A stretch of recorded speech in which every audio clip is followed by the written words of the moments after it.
हो गया है मोदी साहब चाइना के साथ, तो मैं दरमियान में मीडिएट कराऊं?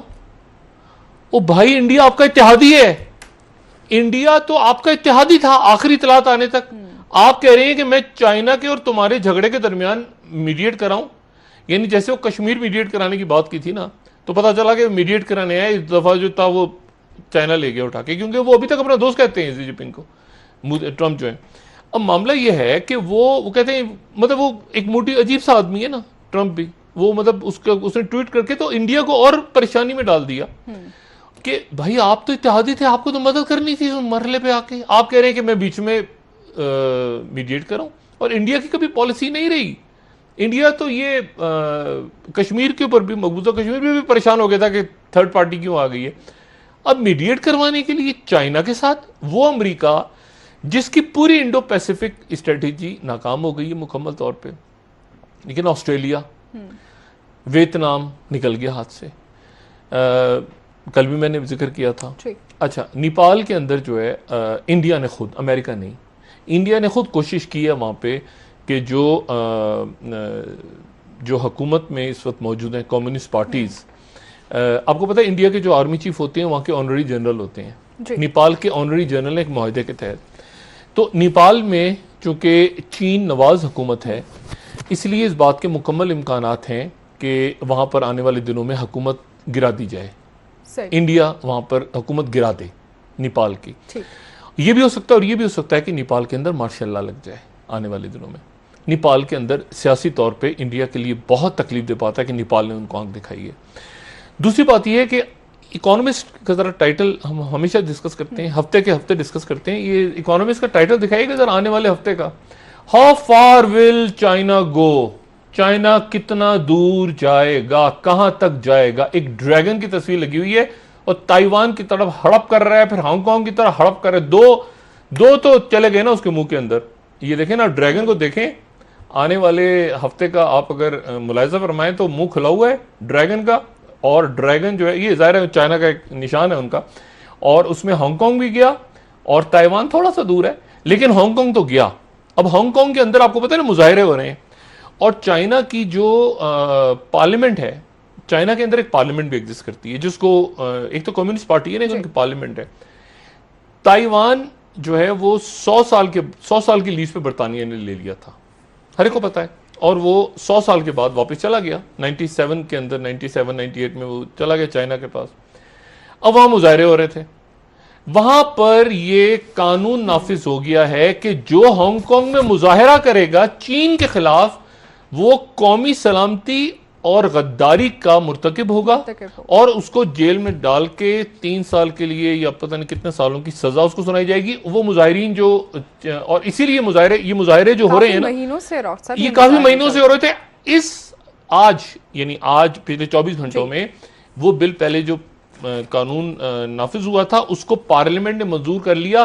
तो हांगकांग जो है, अब अमेरिका, ये चाइना कह चुका है कि ये सीआईए की, ये कोविड आने से पहले हम इस प्रोग्राम में डिस्कस कर चुके हैं कि ये चाइना ने कहा था कि ये हंगामे सीआईए करवा रही है। ठीक है, अब चाइना, अब वो अमेरिका दूर बैठा है, फंस गए कोविड में, दुनिया फंसी हुई कोविड में। चाइना ने इस मौके पे ये कानून चाइना लेकर आ गया कि जो हमारे खिलाफ मुजाहरे कर रहे थे उनको, उनके ऊपर वो गद्दारी के मुर्तकिब होंगे। ठीक है, और अमेरिका दूर से देख रहा है बैठ के, वो अपने हांगकांग की जो प्रॉक्सी थी या जो भी उनका हांगकांग का था उसकी मदद नहीं कर सकते। और एक बात और मैं सिर्फ कहूं, हांगकांग चूंकि चीन का हिस्सा बन चुका है, इसलिए अगर हांगकांग की मदद करना भी चाहेंगे तो वो फिर पूरे चीन के साथ जो ट्रेड वॉर शुरू की है उसको बंद करना पड़ेगा। ठीक है, क्योंकि हांगकांग चीन का हिस्सा बन चुका है 100 साल की लीज के बाद। असर ये होने जा रहा है कि इस वक्त जब हम बात कर रहे हैं तो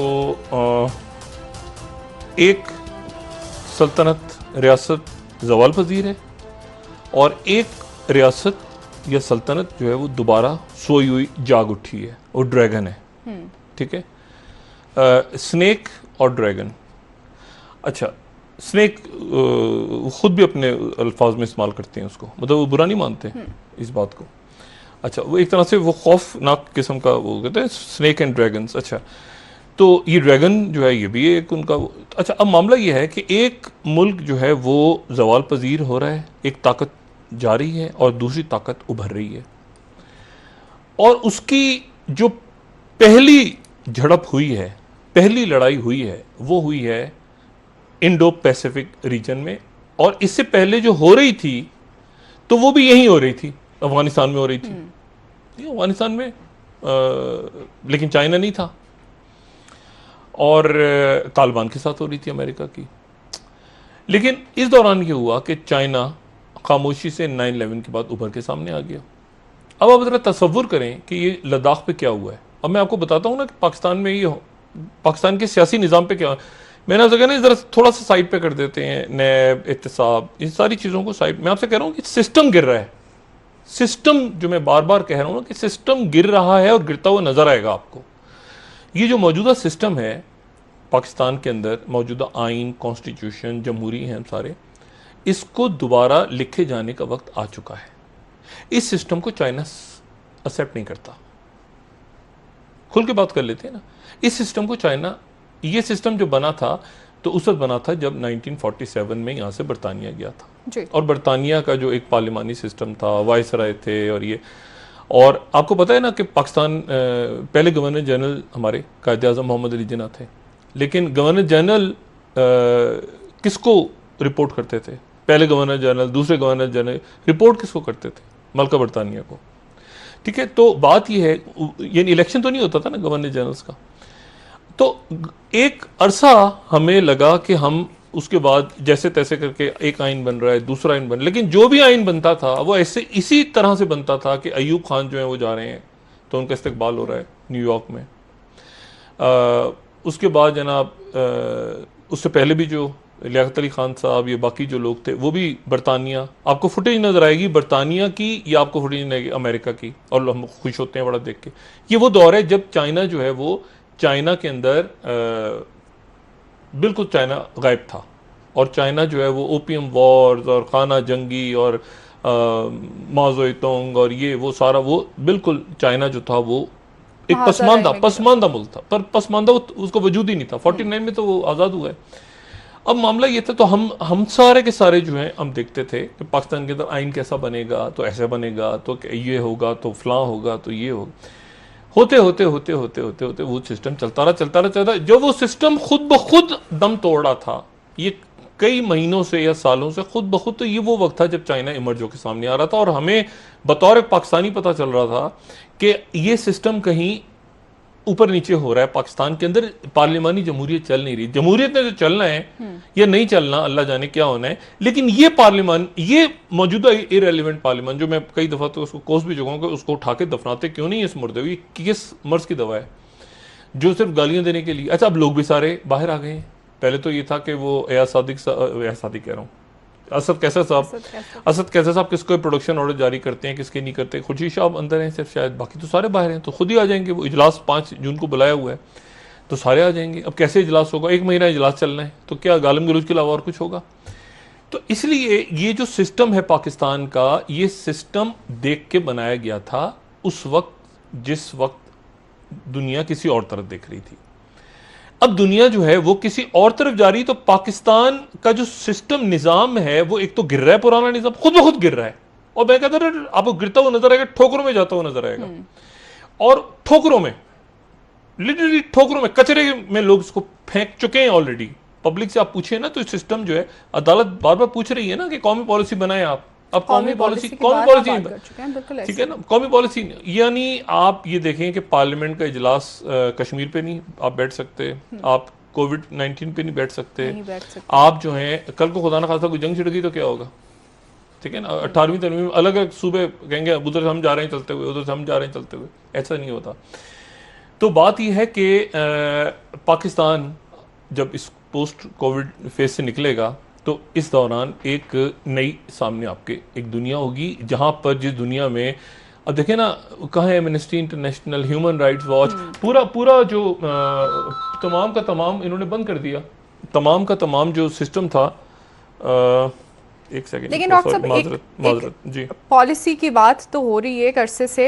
वज़ीर आज़म साहब भी ये कह चुके हैं, सिस्टम में खराबियों का तज़किरा कर चुके हैं, लेकिन क्या आप समझ सकते हैं ये बात को कि अभी जिस सिस्टम की बात वज़ीर आज़म साहब कर रहे हैं, तो उनके पास इक़्तिदार है और उन्हीं को इसको करेक्ट करना चाहिए?